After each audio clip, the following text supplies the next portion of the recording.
Assalamualaikum warahmatullahi wabarakatuh. Salam sejahtera bagi kita semua. Selamat datang di kelas pemodelan matematika yang secara asinkronus akan diberikan di pertemuan pertama ini. Mohon maaf sebelumnya ya, karena saya sedang latsar sehingga pertemuan pertamanya diselenggarakan secara asinkronus. Untuk pemodelan matematika, kelas matematika M23B nanti diampu oleh saya dan Bu Eti. Yang sebelum UTS nanti bertemu dengan saya. Untuk yang setelah UTS nanti menyesuaikan ya. Ada kemungkinan nanti tetap bersama saya atau nanti ganti sama Bu Eti. Kita lihat nanti ketika mendekati UTS seperti itu. Langsung saja untuk perkenalannya. Kita perkenalan dengan mata kuliah pemodelan matematika. Tujuannya, setelah mengikuti perkuliahan ini, diharapkan mahasiswa mampu merumuskan masalah yang diberikan dalam bentuk pertanyaan sebagai dasar untuk pemodelan suatu masalah. Yang kedua, mahasiswa mampu mendeskripsikan variabel matematika yang diperlukan di dalam pemodelan untuk penyelesaian suatu masalah. Yang ketiga, mahasiswa mampu mengkonstruksikan model matematika berdasarkan masalah yang dipilih. Selanjutnya, diharapkan mahasiswa mampu menentukan strategi yang tepat dalam penyelesaian model matematika yang dirumuskan sehingga memberikan hasil yang dapat ditindaklanjuti. Kemudian ada mahasiswa mampu menganalisis solusi dari pemodelan matematika untuk pengembangan model menjadi lebih baik. Dan yang terakhir, mahasiswa mampu menyelesaikan masalah dalam bahasa non-matematis sebagai jawaban dari masalah nyata yang diangkat. Untuk bahan kajiannya, diantaranya nanti ada pengantar konsep dan teori pemodelan, kemudian ada metodologi pemodelan, ada aplikasi konsep matematika di dalam pemodelan matematika, pemilihan topik atau kasus pemodelan matematika, perancangan model dan kerja mandiri, analisis model, solusi model atau kerja mandiri, dan yang terakhir nanti ada analisis model untuk pengembangan model dalam bentuk kerja mandiri. Untuk lebih lanjut, silahkan barcode-nya di scan terlebih dahulu, kemudian akan masuk ke link OneDrive, di mana link OneDrive itu nanti isinya materi-materi yang akan kita gunakan selama 1 semester ini. Perlu diketahui bahwa di link tersebut nanti ada RPS, silahkan RPS-nya dibuka untuk memantau kira-kira nanti pertemuan 1 akan membahas apa, pertemuan 2 membahas apa, dan seterusnya. Silahkan saya beri waktu sekitar mungkin 2 menit ya, atau bisa di-pause terlebih dahulu untuk scan barcode-nya untuk melihat materi yang akan digunakan selama 1 semester. Kalau misalkan nanti barcode ini tidak bisa di-scan atau ada kendala, nanti mohon konfirmasi via PJ-nya ya, atau misalkan nanti kalau sudah sampai di bagian grup WA, bisa konfirmasi di grup WA tersebut, seperti itu. Saya lanjutkan. Selanjutnya untuk referensi, diantaranya nanti ada banyak ya, ada sekitar 6 buku dan beberapa jurnal penelitian dari dosen yang mengampu seperti itu. Bukunya mau pakai di yang mana saja boleh bebas. Kemudian bukunya kecuali yang Resmawan ya, yang poin 1 sampai 5 punyanya Kapaso, Bender, Dim, Haberman, sama Edward itu sudah ada di OneDrive-nya. Silahkan tinggal di-download di bagian referensi. Kemudian untuk jurnal-jurnal nanti menyusul akan diberikan. Seperti itu. Oh iya, untuk referensinya, kalau misalkan mau menggunakan referensi selain ini, disilakan banget, boleh banget, tidak terbatas harus ini. Mau menggunakan referensi yang mana saja boleh diizinkan, silahkan.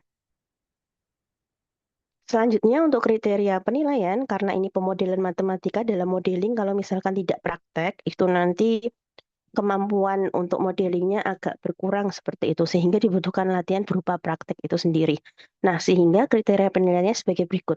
Tugasnya nanti bobotnya 5%, UTS dan UASnya 20-20, kemudian PBL yang kita ambil PBL bukan CBL ya, PBL itu project, berarti nanti ada suatu project. Mungkin kalau pemodelan matematika berarti memodelkan suatu kasus dalam bentuk matematika seperti itu, atau matematisnya. Nah, untuk PBL-nya semester ini dibatasi minimal 55%, sehingga PBL-nya kita berikan persentasenya 55%. Perlu diingat bahwa ketika PBL-nya optimis dapat 100 ya, bukan berarti nanti nilainya langsung A ya. Perlu diingat kalau PBL dapat 100 berarti skornya 55. 55 itu belum lulus loh ya kalau misalkan nilai UAS UTS dan tugasnya 0 seperti itu. Sehingga untuk mengimbangi nilai PBL silahkan UAS tetap harus mengerjakan, UTS tetap harus mengerjakan, apalagi tugas gitu. Jadi harapannya kalau misalkan kalian optimis PBL-nya dapat 100, kemudian endingnya kalau UAS UTS sama tugasnya tidak mengerjakan, kalian protes kok bisa saya nggak lulus gitu ya di bawah C. Ya itu alasannya karena PBL cuma 55, percuma kalau UAS UTS dan tugasnya tidak mengerjakan. Jadi untuk mendapatkan nilai bagus, keempat poin ini harus istilahnya seimbang gitu, sehingga nanti harapannya dapat mendapatkan nilai yang bagus. Silakan nanti bisa dihitung sendiri perkiraannya. Saya lanjutkan, selanjutnya ada tugas. Tugas itu nanti biasanya terdiri dari bisa mandiri ataupun kelompok. Diberikannya baik sebelum maupun sesudah PTS. Selain itu, kemudian nanti saya akan memberikan nilai keaktifan, di mana 1 poin nanti bisa membantu nilai tugasnya sebanyak 5 poin ya. 1 poin dapat membantu nilai tugasnya sebanyak 5 gitu. Jadi kalau misalkan tugas satunya nilainya dapat 60 dan keaktifannya sekali, berarti nilainya jadi 65. Seperti itu. Nah, biasanya tugas itu dikerjakan di folio bergaris. Jawaban harus berupa tulis tangan, kecuali kalau misalkan ada kasus presentasi atau mungkin dalam bentuk video, baru nanti menyesuaikan seperti itu. Kemudian tugas dikumpulkan sesuai batas waktu yang sudah ditentukan, sesuai arahan yang diberikan, termasuk apakah itu nanti berupa hard cover, hard file, atau soft file, seperti itu. Untuk PTS dan PAS-nya sama seperti semester-semester berikutnya, PTS-nya nanti bahan kajian yang digunakan pertemuan 1 sampai pertemuan 7. Tetapi PAS-nya belum tentu ya, apakah ada atau tidak nanti menyesuaikan setelah PTS saja. Karena kalau misalkan PBL biasanya UAS-nya diganti sama PBL itu sendiri atau presentasi seperti itu. Tapi untuk lebih lanjutnya nanti akan kita bahas setelah PTS saja. Nah, selanjutnya PBL ini akan diberikan petunjuknya setelah PTS. Atau mungkin kalau seiring berjalannya waktu nanti akan disinggung mengenai PBL ini sendiri.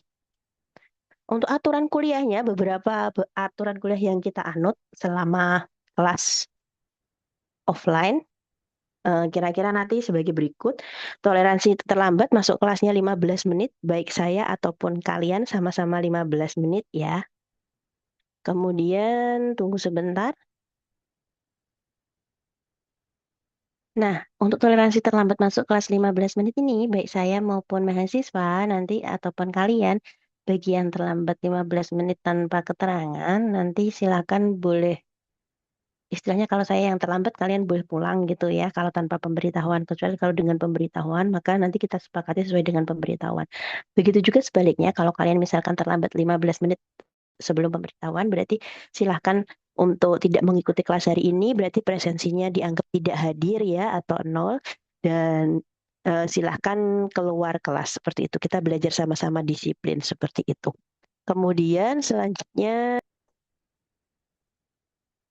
kalau misalkan izin itu berarti sebelum kuliah dimulai. Jadi kalau misalkan gimana kalau ternyata kena, semoga sih tidak ya, tapi kalau kepepetnya kena musibah berarti kan harus izin. Nah, izin itu sebelum kuliah dimulai, seperti itu.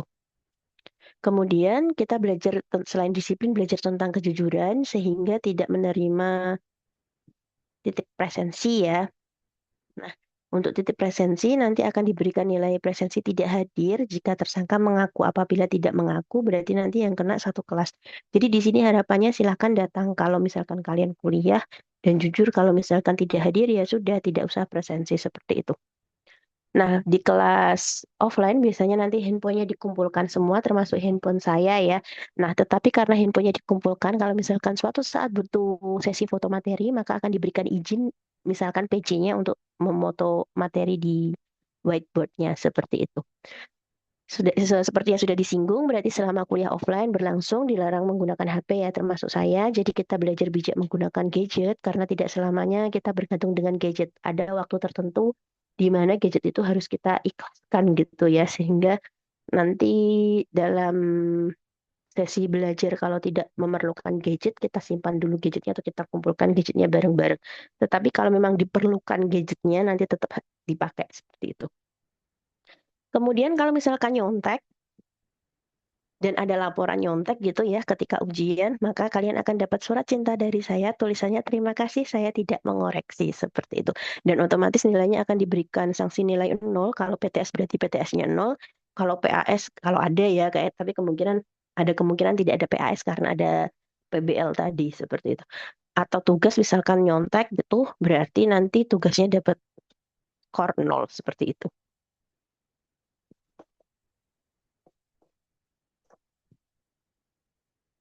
Nah, ini ada grup WA-nya. Silahkan masuk ke grup WA-nya. Di grup WA ini saya akan menentukan aturan presensi pertemuan pertama.